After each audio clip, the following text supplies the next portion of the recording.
आमदार रोहितदादा पवार यांनी 10 तारखेला पत्रकार परिषद घेऊन आदरणीय अजितदादांच्या अपघातासंदर्भात काही संशय व्यक्त केला, अनेक महत्वाचे प्रश्न उपस्थित केले, अनेक फॅक्ट्स समोर आणल्या महाराष्ट्राच्या आणि देशाच्या.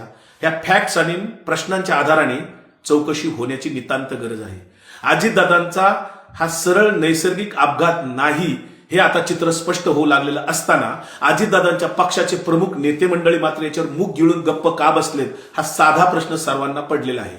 सुनील तटकरे असतील, प्रफुल्ल पटेल असतील, या प्रमुख नेत्यांना किंवा त्यांच्या मंत्रिमंडळातल्या सदस्यांना हे प्रश्न का पडले नाहीत? संजय राऊत प्रश्न विचारतात, बजरंग सोनवणे प्रश्न विचारतात लोकसभेमध्ये, राज्यसभेमध्ये, परंतु अजितदादाच्या पक्षाचे प्रमुख मंत्रिमंडळातले सहकारी का गप्प आहेत? रोहितदादांची प्रश्नावली, रोहितदादांनी उपस्थित केलेल्या फॅक्ट्स याची नितांत सखोलपणे चौकशी होण्याची गरज आहे. अजितदादा